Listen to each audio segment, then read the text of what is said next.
Good evening. We'll call to order the Monday, August 27th, 2022 meeting of the Corte Madera Parks and Rec Commission. Rebecca, will you please do the roll call?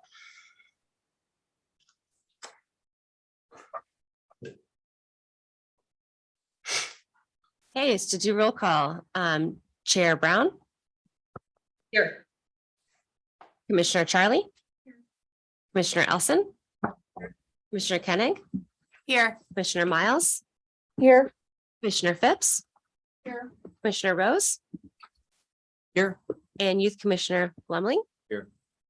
Thank you. Great. Thank you, Rebecca. And before we move on to the agenda, may I ask somebody in the room to please lead the Pledge of Allegiance? For us? To a script I don't have memorized. Oh. And I'll turn around and begin at the same time if we wouldn't just start with the first word for us. All right. Wait. To the flag Flag of the United States of America. and to the republic for which it stands, one nation, under God, indivisible, liberty and justice for all. Thank you. And Rebecca, before we move forward, do we still need to conduct the urgency action vote?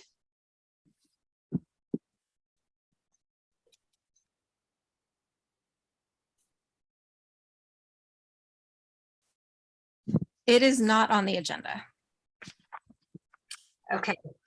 Great. Then before we start with those items that are on our agenda, we'll start with open time for public comment for items not on our agenda. This is an opportunity for members of the public to be given up to 3 minutes apiece to speak about issues that are not covered on our agenda, but are on their mind and that they would like to bring to the commission's attention.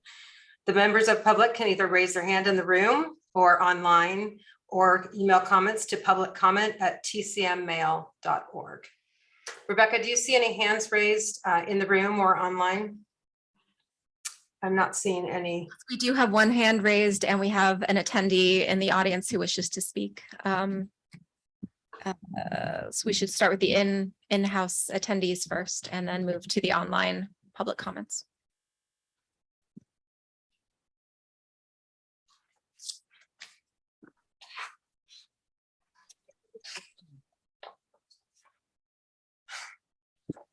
I will get the timer started.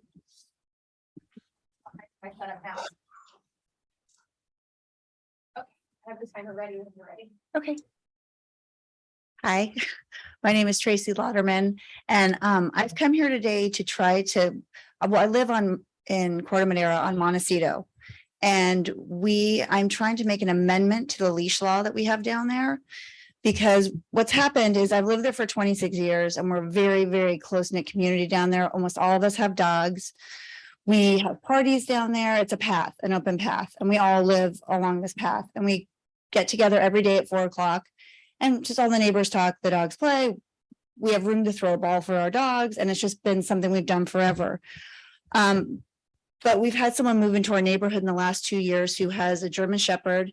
He needs to keep him on a leash, which he knows, but he gets very upset with anyone with their dog off a leash. We know this, and when he comes along, we all put our dogs on leashes. We try to be very respectful of him because we understand that he doesn't like it, but even that's not good enough for him.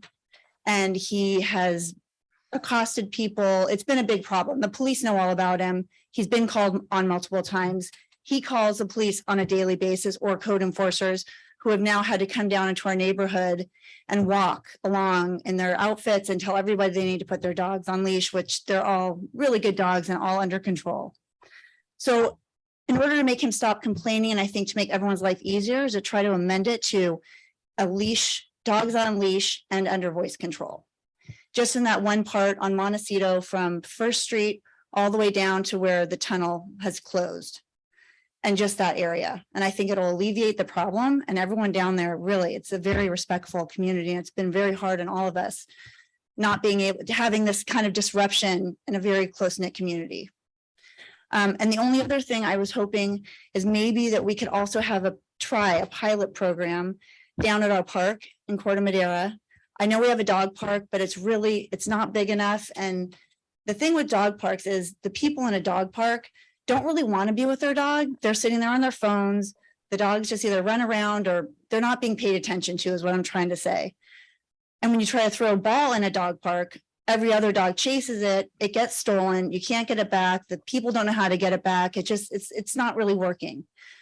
So I'm hoping that there can be an area somewhere in the park and we can try to do a pilot program, which is hours like 7 in the morning to 9, in a place where people can be off leash, throw the ball for their dog.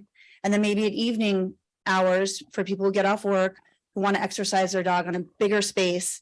And it's also a great social hour for people as well. So I'm just hoping that maybe we can, it's been really strict in Corte Madera. It's gotten kind of out of control because the only place you're allowed to have your dog off a leash in all of Corte Madera is a dog park. And I just think it's a little tight. And I'm hoping that maybe we can just try some things because everyone has a dog now ever since COVID. And I think they've become, it's become, they're like our children and we want to use the facilities too. So anyways, that's it. I hope you take that under consideration. I'd really appreciate it. Thank you, Tracy.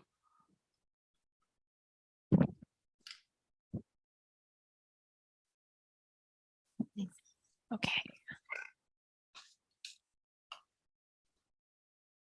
I'm not seeing any raised hands on from Zoom attendees for open time. Let me just give, there were some additional hands raised. There we go. Jim Jordan. Hello, Can Jim. you hear me? Yes, I Can can you hear you. Give me just a moment to Okay, good. the timer started, but I just wanted to let you know that we did receive your email and that copies have been made available to the commission and they will be made available to the public on the archive of the agenda. Thank you, and I would appreciate you considering those comments. My name is James Jordan. I live on Mohawk Avenue and our house backs onto the town park, so I'm aware of events there.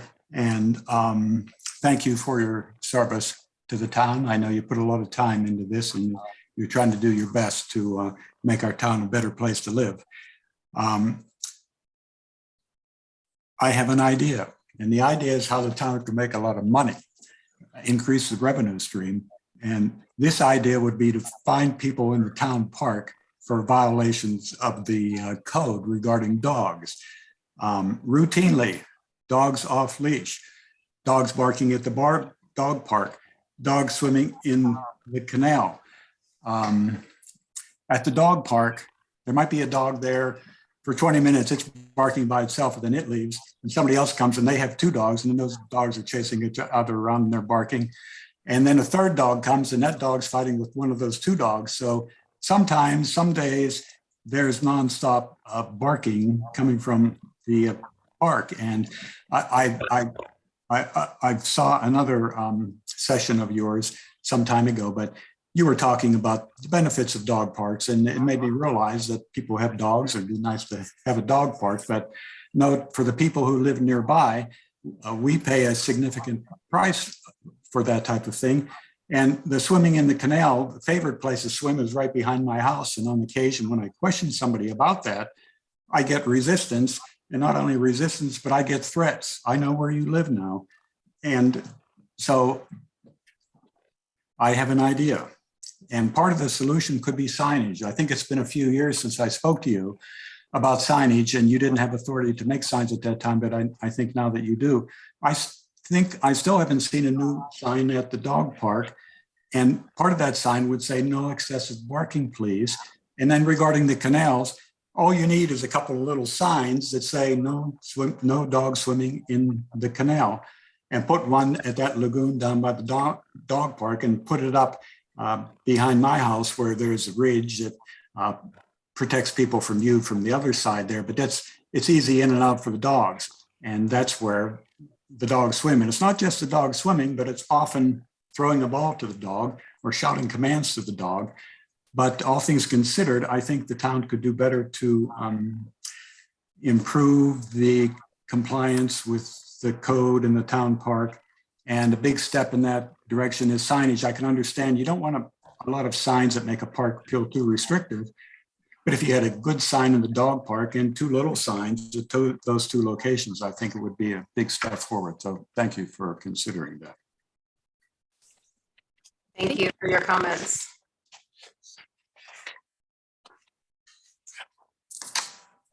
Okay, I don't see any other hands raised. Were there any email comments that came in besides Mr. Jordan's? Is warbly. I'm sorry. Louise, if you can hear me, your audio is very warbly.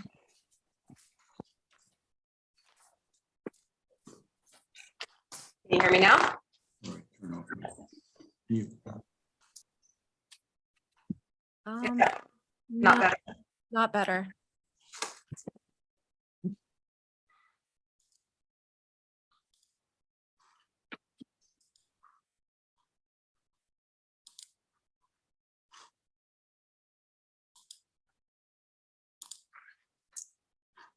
Is that any better? And if not, I will get some headphones. No? No, it is not, but we do have another attendee with a raised hand, so I will go ahead and allow Ken Grabenstein to talk. Hello, Ken, can you hear us? Hello, Ken?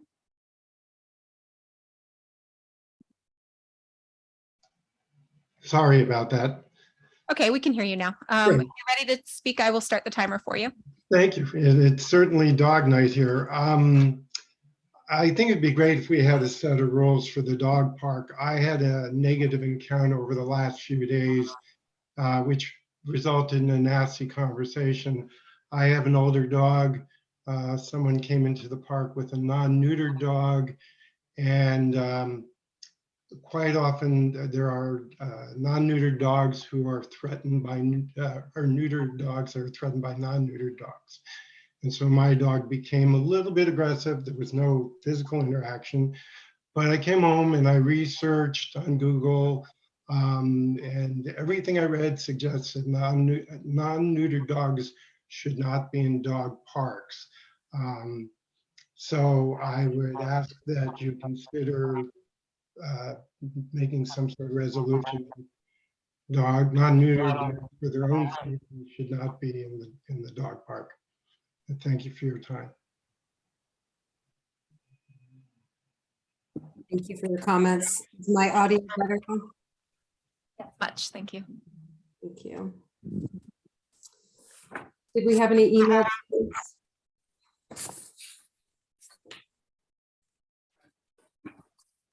There were no additional emailed comments. The one comment was from Jim Jordan, and I did forward it to you all, and he did speak for 3 minutes, but the email is also available for you to read.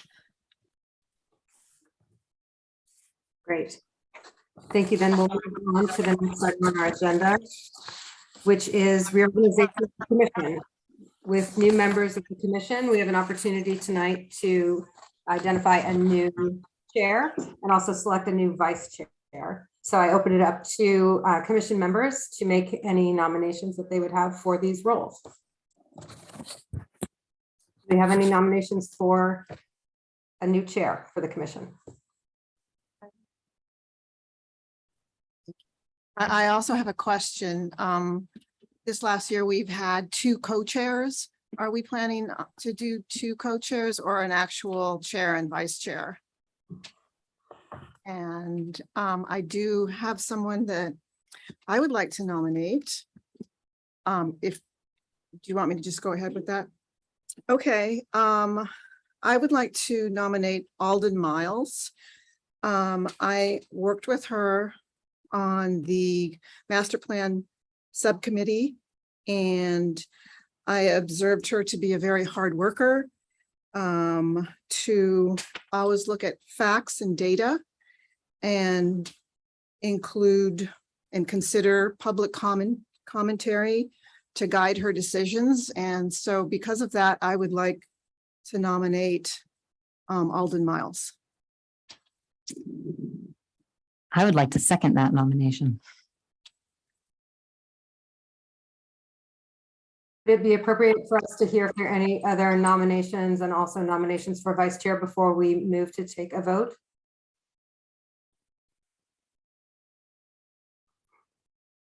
I would like to nominate Emily Charlie for vice chair.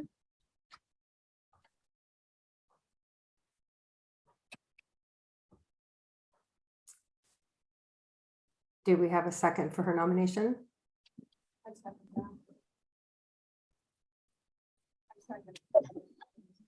There you go. Thank you. I second that motion. Do those nominated accept their nomination? Yes, thank you. Yes, thank you. Good question. Thank you, Ashley. If there are no other nominations, then I think that we can move to vote on Alden as chair and Emily for vice chair. Rebecca, if you would take it, please. Commissioner Brown, Yes. Commissioner Charlie, Yes, Commissioner Elson, Yes. Commissioner Koenig, Yes. Commissioner Miles, Yes. Commissioner Phipps, Yes. Commissioner Rose, Yes. and Commissioner Blumling. Yes. Thank you. Fantastic. Congratulations to both Alden and Emily, and we'll look forward to having you take over chair and vice chair duties beginning with our next meeting. thanks, everyone. Okay, tonight we'll move on to the consent calendar. The purpose of the consent calendar is to group items together which are routine or have been discussed previously and do not require further discussion. They'll be approved by a single motion, and any member of the commission, town staff, or the public may request removal of an item for discussion. And rescheduling of these items will be at the discretion of the chair of the commission. Tonight, the only item on our consent calendar is approval of the minutes from our June 27th, 2022 commission meeting. So I opened it up first to see if there are any comments, questions, or discussion to be had on this item. And if not, we'll move to take a vote to approve. Are there any comments, questions, or discussion?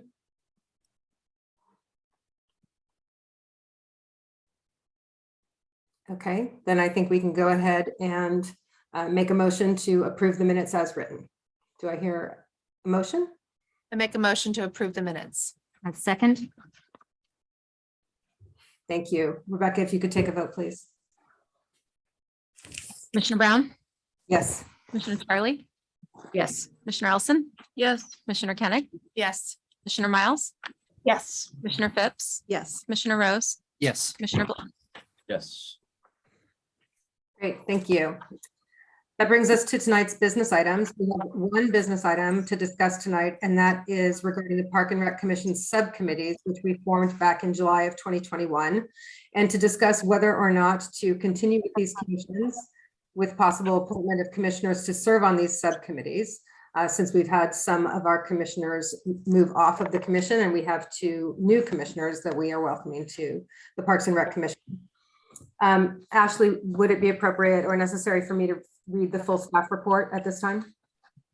If you don't mind, I'll read it just in case anybody viewing hasn't read it already. Thank you.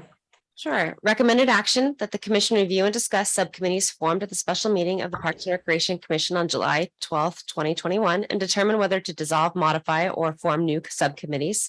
Should any subcommittees be continued or formed, the commission is requested to make appointments of up to 3 commissioners to serve on each of those subcommittees. Background: subcommittees are often used to discretion of the council and commission to assist meeting the body's goals and objectives in an effective and efficient manner.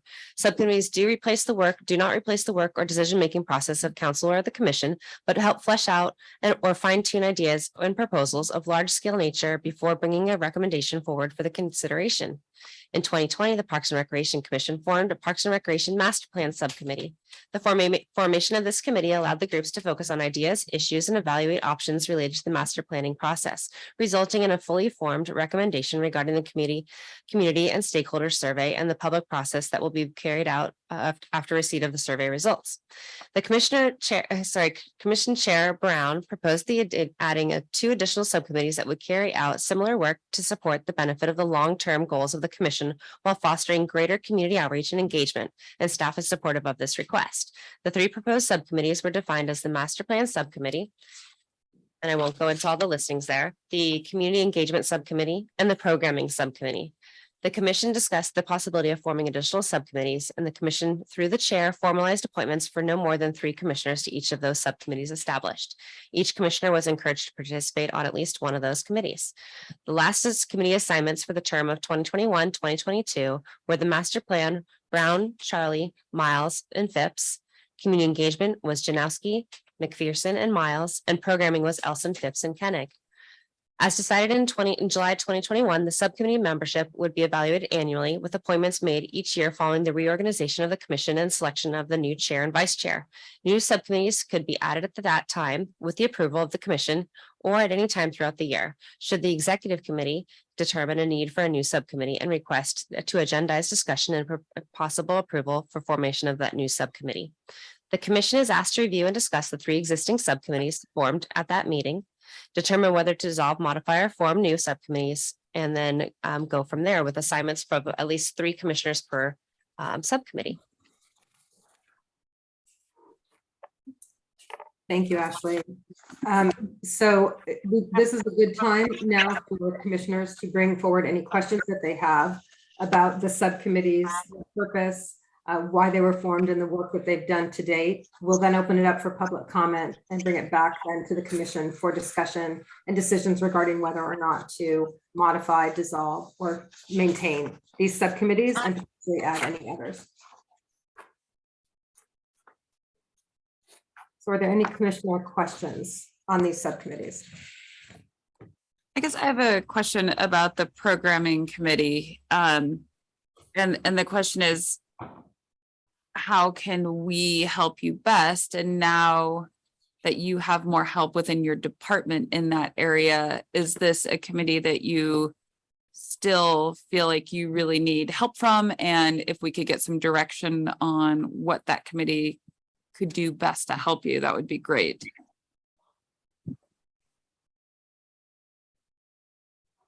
Thank you for that question. I'll read just the description of the programming subcommittee and then I'll address some ideas that I have related to your question. This subcommittee would be helped identifying opportunities for new programs while evaluating existing programs in order to determine the priorities. The group could serve as a complement to the staff to look at best practices and innovations in other communities and propose new programming for all age ranges within our community. And with that, I think the intent from what I got from our beginning meetings is that it's really helpful for the commission, especially the subcommittee, to work the community. You guys have long lasting relationships, so you have a better sense of what people might be talking about or benchmarking, like, oh, this town has this, we'd really love to see this, that those community members might not be addressing staff. So it's an extra step of opportunity to identify. And so coming from that direction, I would love to see a little bit to see the subcommittee go forward and see what this year could bring and see if we determine a change in focus for the following year. Can I also add a staff perspective? This is where I thought the youth commissioner would really be able to provide some input on what we can do to offer more opportunities to our middle school and high school residents. Because we do hear feedback that we, could do better for the community for that age group. So no pressure, but if you could work your magic and find out what the youth of the community would love to participate in, or any new and exciting ideas that we could try for the first time or bring back if it was something we offered in the past. It's kind of a clean slate. And not only thinking of a youth perspective or an underserved kind of a tween to teen genre, we really want to help. That could not just necessarily be programming, could be volunteer opportunities, community service opportunities, just engagement in general, but also wanting to make sure that we're serving the greater population of our community. So connecting with all ages. So if we have our active older adults or if we have our non-vegetarians, any extra help we could get would be great. We already, have the opportunity to meet with Patty and some of her colleagues for age friendly, but just an extra extension is really helpful.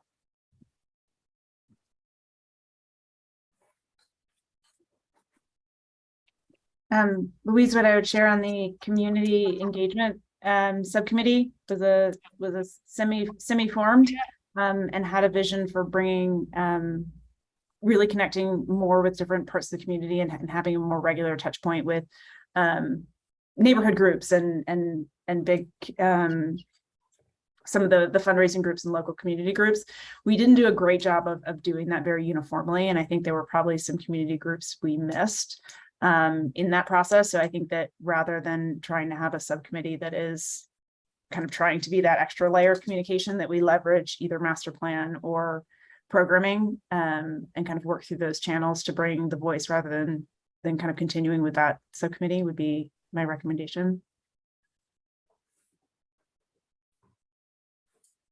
And as far as the master plan subcommittee goes, I think that's an essential part of the process of pushing our master plan forward and ensuring we get to completion.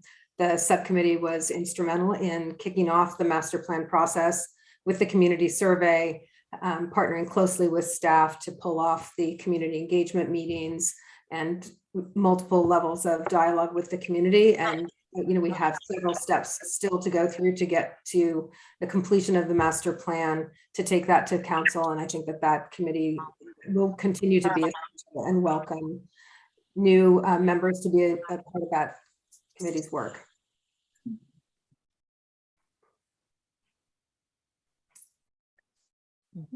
If there are Ashley- no other- I'm sorry.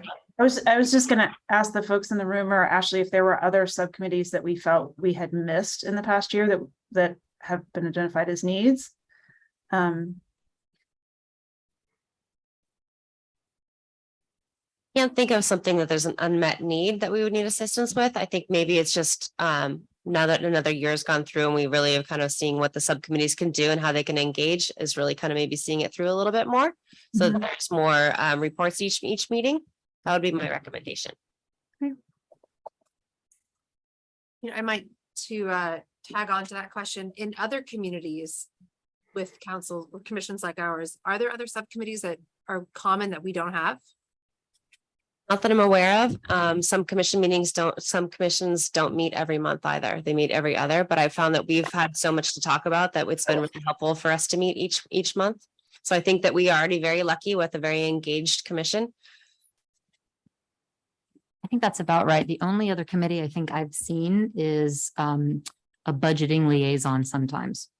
Like on specific, like sort of as a subcomponent of like the master plan, for example, sometimes there's a small ad hoc committee formed to address budgeting, as that is a reality of guiding other things. But that's the only other one I could think of. And that might be something that's more important as we come into the actual enactment of the master plan. Yeah, and indeed, as I see this, it's annual priorities and planning subcommittee, sort of, if there's this idea of morphing the master planning process or that committee into one that deals more with budgeting. So I think that's right. So I guess, are there individuals that are on a committee that would like to change or be on a different committee? I mean, maybe starting there and then finding out where our new commissioners might like to be. Yeah, I think it'd be helpful to hear what the commission thinks, largely as if we want to continue with the 3 identified subcommittees or refine it to 2, as what's Alden pointed out some opportunities there, and then maybe go forward with who wants to stay in the existing one or who wants to is interested in trying something else. I want to make sure we give the public an opportunity to weigh into with any comments or questions, and then maybe we can bring it back to the commission, make a decision about each of the subcommittees and talk about assignments. I see at least one hand raised. Yes, you have a raised hand from Patty, and I will allow Patty to talk. Hello, Patty.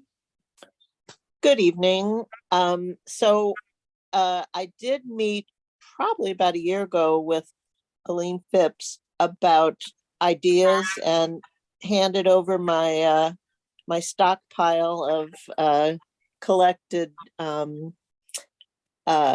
recreation center brochures from all the local places to get ideas that we weren't thinking of. I should get those back at some point, but I also wondered, and this is a broader thing, and that is, what about, there's a youth commissioner. I wondered if there was ever thought about a senior commissioner.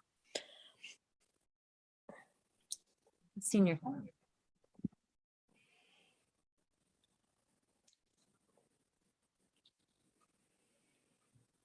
Thanks, Patty. You bring up a good question. Thanks. To answer that, I'm not sure that we've had that conversation about a senior commissioner, but it's an interesting idea as we think about the makeup of our commission too, and would welcome anybody from the community to self-nominate or nominate somebody else to take a seat on a commission in future cycles.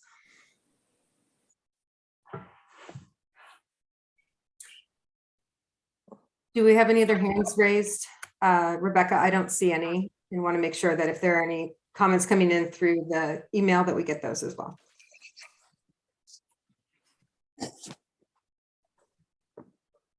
I'm not seeing any additional raised hands and I am not seeing any emailed public comments. Nobel Prize winner Jerry Mullins. Wow. Great, thank you. I've got So it. we'll bring it back to the commission for discussion. I think there was, Alden raised the idea of potentially disbanding the community engagement subcommittee and ensuring that we stay connected to the community groups that have been identified and that we did outreach to through the process of the master plan subcommittee and or the programming subcommittee. So that would be one item to discuss, and then we can talk about the other two subcommittees. I would recommend absolutely that the master plan subcommittee continue to go forward. And I think it sounds like there's a need and a desire for the programming subcommittee to take an active role in helping staff to identify opportunities. So would suggest that we keep those two in place. I might suggest that we sort of roll the engagement into the programming, because it sounds from Ashley that that's actually kind of what the goal is. So maybe renaming it programming and engagement as one committee, and then the second is the master plan.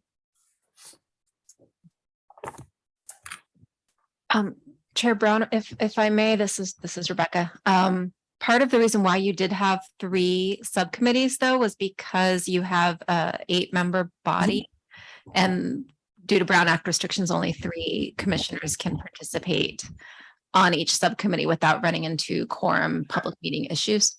So bear that in mind as you redistribute committee assignments.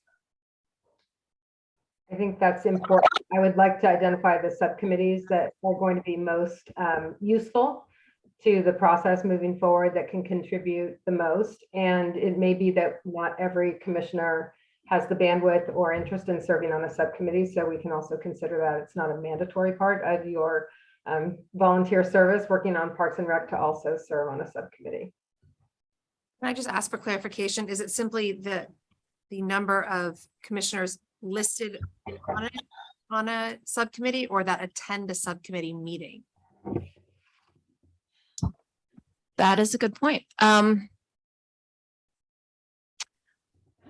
think it's best to limit it to membership, because you'll need to communicate out of your subcommittee meetings, and then you run into serial communication issues where you ask that 4th member or 5th member for an opinion, and then you've basically got a quorum participating in the discussion, even if it's serially.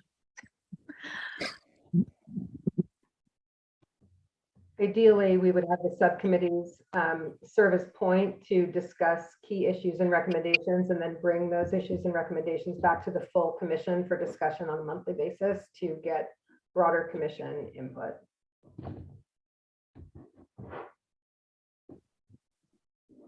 So being mindful of the numbers and that folks have different bandwidth, as Louise is saying, is there any reason that the committee membership need to be limited to a review at the end of every year is when I think it's been happening? I mean, could we revisit this at the 6-month mark and see if anybody would like to sort of replace another person on it, or is that just not workable? I think it was staff's suggestion last year to revisit after 1 year because they were created last year as sort of a trial period.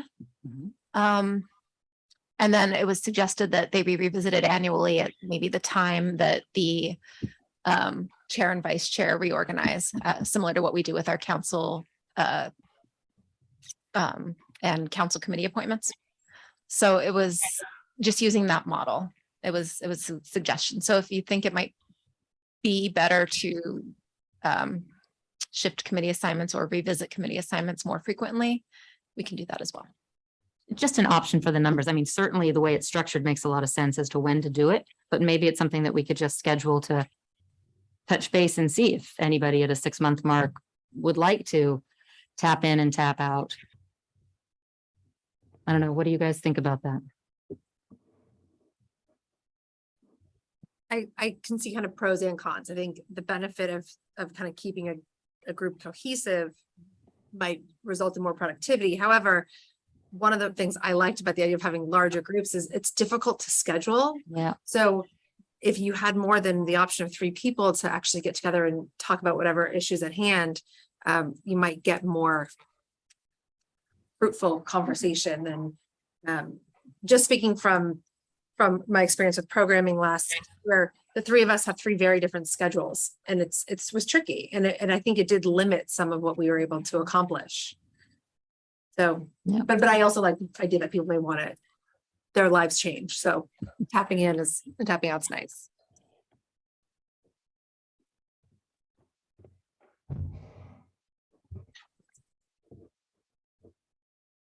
mean, really, it's up to the wishes of the commission. So it's your decision. Is everybody interested in being on a subcommittee? Maybe we start with that too, because the math may work that we only can populate 2 subcommittees. Is there, or maybe the question is anybody not interested in serving on a subcommittee, doesn't have the time for whatever reason? And there's no judgment. You're serving on the Park and Rec Commission, and your time is very appreciated for all of the contributions you're making already.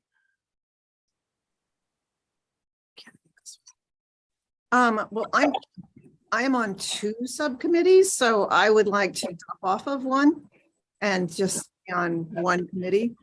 I could drop off of the master plan committee and go with programming, I mean, or vice versa, whatever serves the commission needs.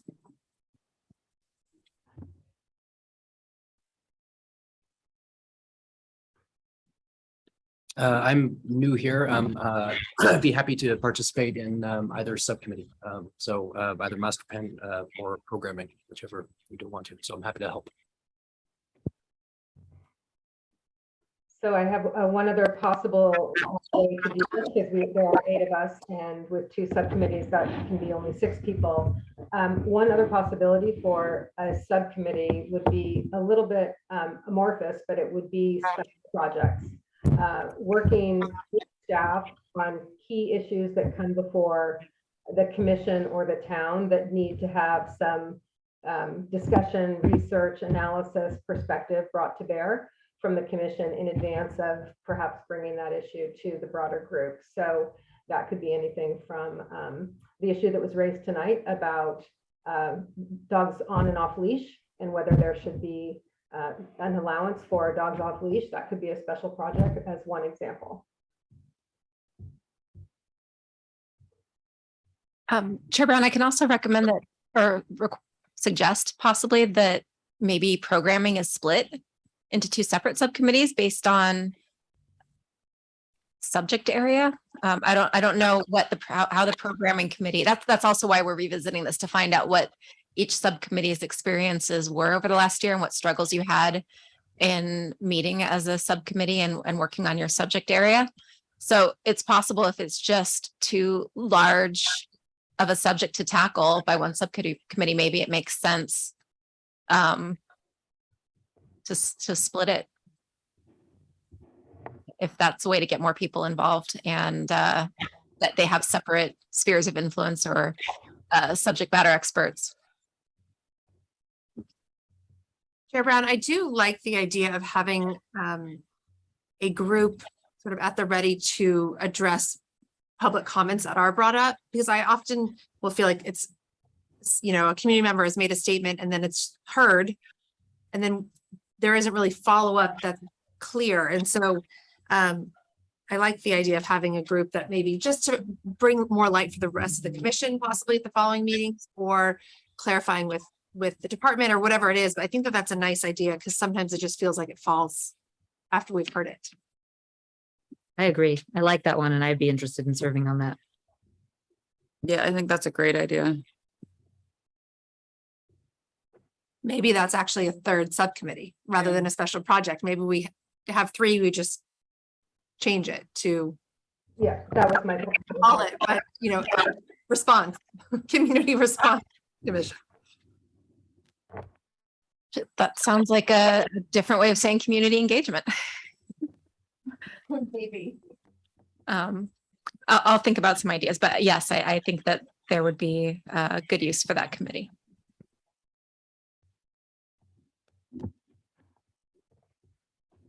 Okay, so if that is a third subcommittee that people agree could be useful and interesting, I already saw 3 people suggest that they would be interested in that subcommittee. I want to give everybody an opportunity to be involved in a subcommittee that is an area of interest for them where they feel like they can add value. So I think that it was Commissioner Koenig, Commissioner Elson, and Commissioner Charlie, the 3 that said they were interested in that one. Is that right? I think it's a great idea, but I think I would like to stay on programming Okay. instead of going to that. But I think moving forward with the 3 subcommittees of master plan, programming, and community response, or because I see community response and community engagement as a little bit different. And I agree, having some plan to respond to our community's comments that they bring to us every month is a great, I think, something that is needed and a great idea. So I propose those 3 committees. I think it's a great idea. And then I personally would like to stay on programming.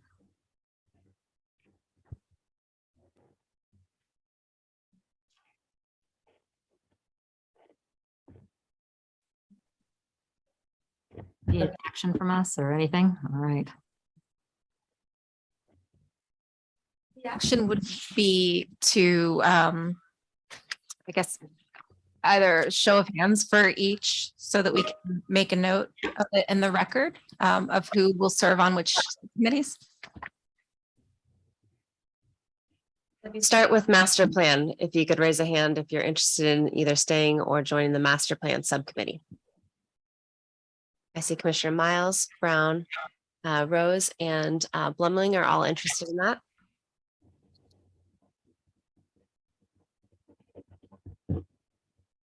We all right number wise? We have 4 interested on that. We've had 4 today. Yes, we have had 4. I think we did allow 4. If I recall, we did so because there was another person outside of the 8 that was participating in some way. Thought. I'll have to look at my notes.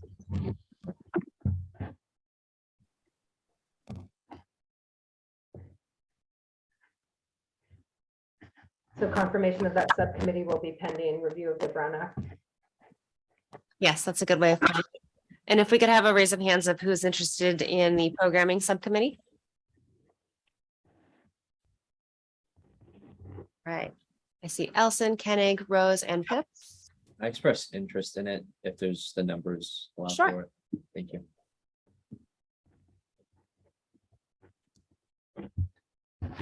You're the star member.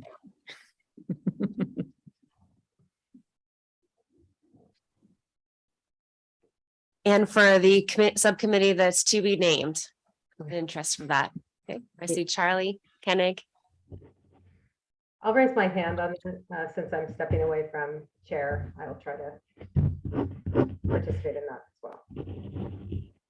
Okay, so right now we have 4 interested in the master plan. We have 5 interests in programming and 3 interests in the to be determined, to be named, and we'll get back with researching the Brown Act and what we're allowed to do within following those directions. And should we make official movement after the next meeting? Some staff time to review. I'm sorry, is that a question to me, Ashley? I'm sorry? Was that a question to me? It was, sorry, you can't see me, but yes, I was looking to our clerk for confirmation on procedural. So she said, yes, we will research, staff will research the Brown Act to make sure that we're within, and then we will do the assignments at the next meeting.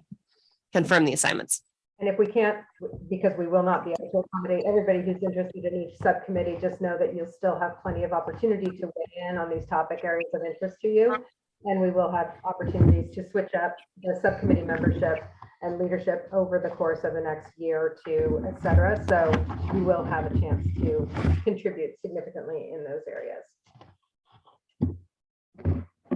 Thank you very much. You. Okay. That brings us to staff updates and commissioner reports. And we'll start first, please, Ashley, with your director update. Finish one note here. All right, trying to write as fast as I can for you. All right, director's updates for this evening, to kind of go over our typical areas that I like to report out on. Beginning with active older adult programs and activities. Starting in September, Perry is the organizer of these activities, as well as the front desk and facility rentals. She's got chair yoga on Mondays, which is a new date, in addition to Wednesdays at 1. Bridge lessons beginning mid-September. Check the guides for dates. Bingo returns September 1st, and it'll be every Thursday at 10 a.m. Seniors in Balance continues monthly. Lunches, walks, and Monday fitness classes all continue. AARP dates for September and October will be listed in the activity guide and available online. Corte Madera Children's Center. As of August 18th, August registration numbers for the 1st through 5th grade, we had 56 students. We had kindergarten full day, 16 students, kindergarten part day, 7 students. And on August 20th, our September registration links become available for families to register in advance. Registrations on a first come, first served basis. Monthly registration deadlines are the last day of the month. And this year we are continuing to allow families to choose the specific days of the month they would need childcare and charge a daily fee accordingly. And Alex are doing a fantastic job over in childcare. So if you'd ever like to come and just check out the facility, I encourage you to do so. I can connect you with Alex and Alex. It's super clean, colorful, and really inspiring. They've done an amazing job.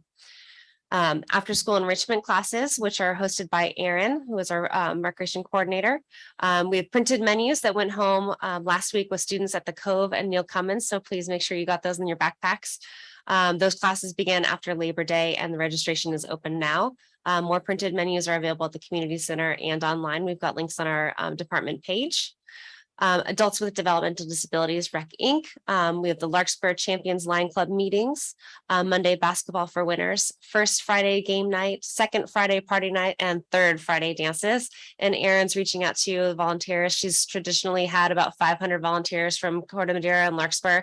That was pre-COVID, so now we're trying to bring people back into in person. So she might be reaching out to you, Mr. Youth Commissioner. She's got a really good connection over at Marin Catholic and Redwood and at Hall, but really kind of bringing all the families back. It's great to have the volunteers that are the teens that come and engage, but she encourages the whole families to come. And that's a lot of fun. I know that former Commissioner Janowski had attended some of the Monday basketball nights. So anybody is welcome to come and volunteer.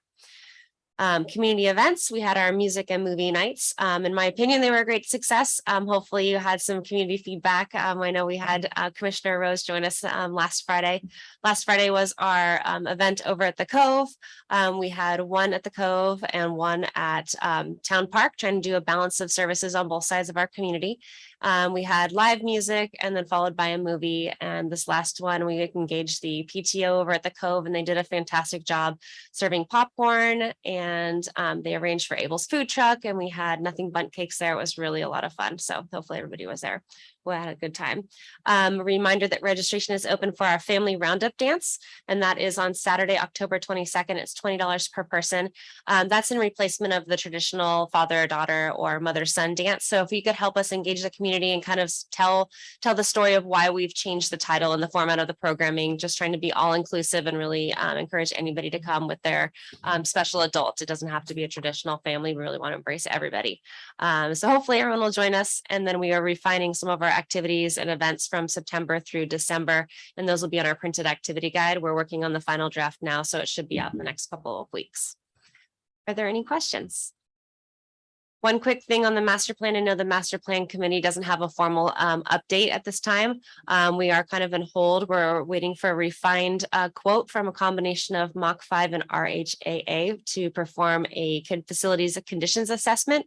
And what the purpose of this facilities and condition assessment is going to be having an outside party that's industry experts in evaluating the current existing conditions of our indoor and outdoor facilities, evaluating based on their deferred maintenance, and then as well as opportunities, and also looking at our programming, what we use our current facilities for, what we're not able to offer, some of the trends in our industry. They're able to perform all of those evaluations. And I think that coupled with the executive summary that we have drafted so far, again, it's just the draft executive summary that you all heard at the last meeting, Having those combined is going to really help us form a larger picture of what we can serve in our community going forward. And again, the master plan is the roadmap for the next 10 years.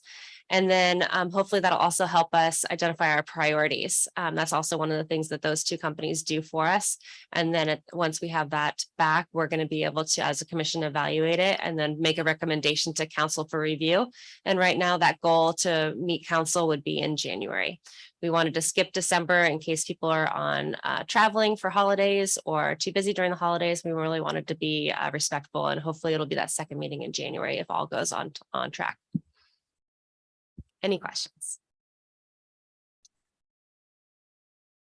No question, but I just want to say the flyer for the programming for kids is great. I love that there were Spanish classes on there, and the movie night was just hit it out of the park. So pun intended.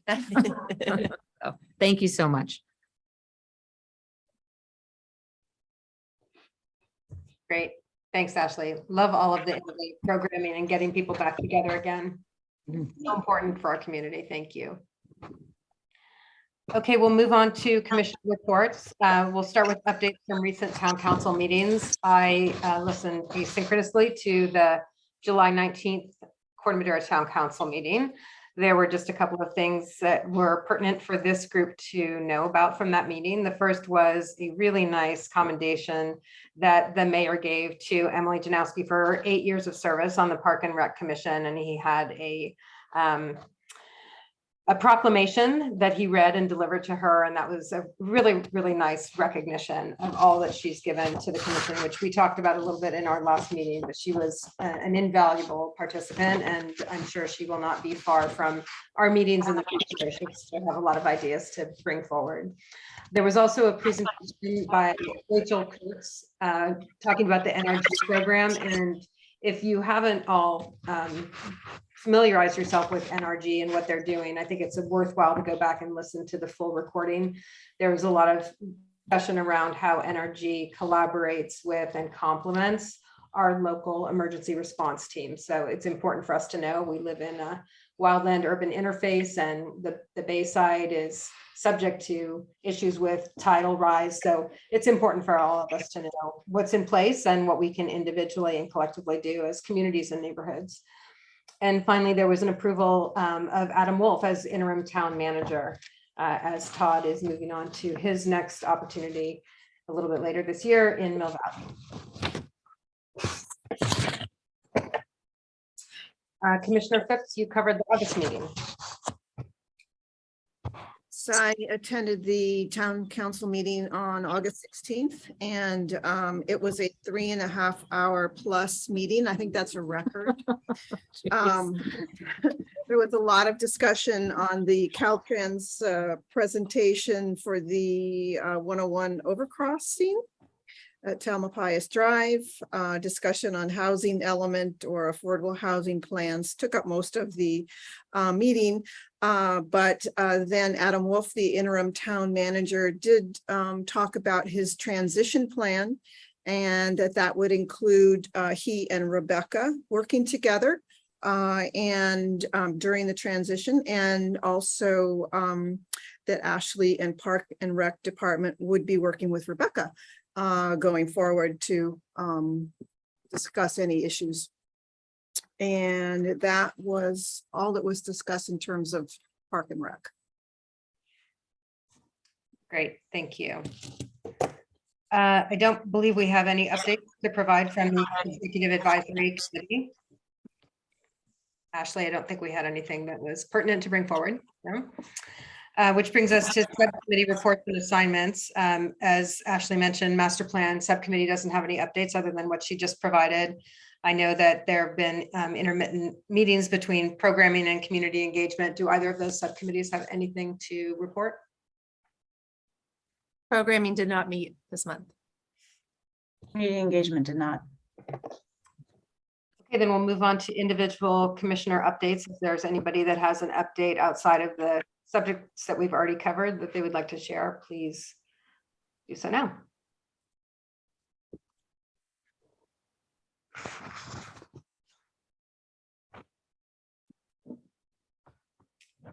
Okay, before we move on, I guess we will ask if there are any public comments by raised hand or email on any of these updates. I don't see any raised hands.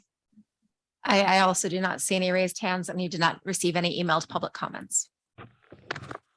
Okay, then we'll move on to routine and other matters. Discussion of potential future agenda items. For September, we already have as a proposed agenda item the following: an update on commission goals, summer camp recap, and a presentation of the fall winter activity guide. I think we should maybe discuss signage in the park, since that has come up several times. And maybe kind of have an overview of what dog signage we do have and assess it and see if we need to add or change anything.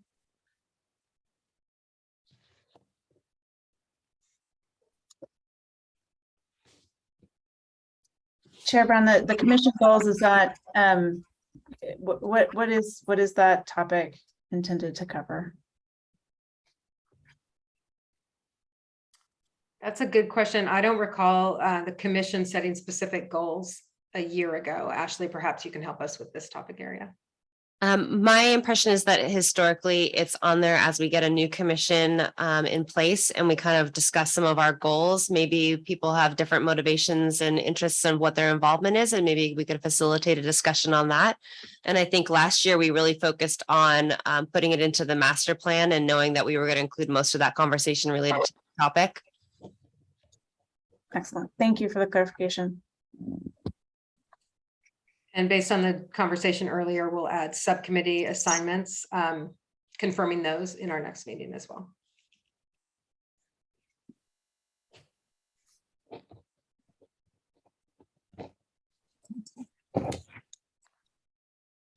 Ashley, I'm wondering about ongoing drought and the impact on our park. And is that something that in your professional community is a topic that you guys are delving into and something we need to start planning for and thinking about? I think right now, most of that conversation within our industry is focused on whichever department is maintaining it. I think from our department being Parks and Recreation, being the programming element of it and the reservation side, we're definitely communicating what we need based on what our user group's feedback is. And I think it's our collaboration with Public Works, who is our public department, our department that is actually doing the maintenance of it and doing their best to adhere to what the water restrictions are. And I think right now this year, we've really focused on all of the opportunities we can do to maximize our water usage under the current restrictions. So maybe I think a good idea is to do like a end of season, like evaluation of how we did this year versus last year, based on the amount of effort that's been put into it. Unless you have any other direction or recommendation as a commission. It's a tough topic.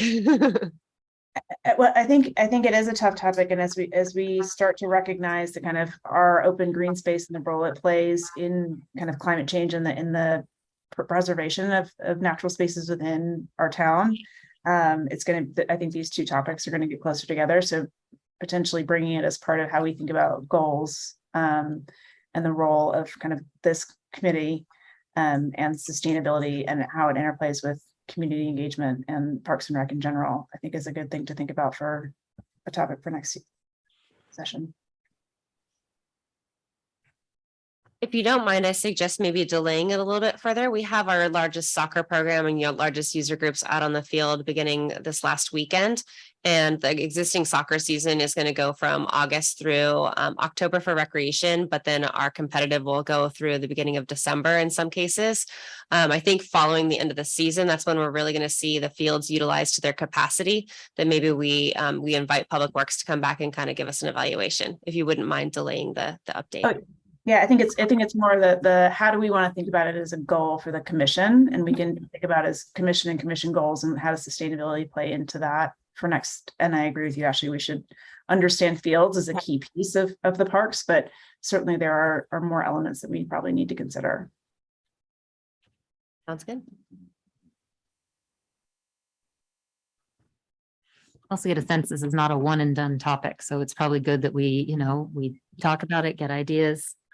Let those percolate, talk again, get more feedback at the end of soccer season. So I'm in favor of talking about this a couple times, at least. And then solving it, obviously. Hope for a rainy winter. Mhm. Okay, if there are no other topics to add to next month's agenda, Commissioner Charlie, you're on deck for the September council meetings. Thank you. And is there anything else that anybody would like to bring forward to discuss or put on a future agenda before we adjourn for the evening?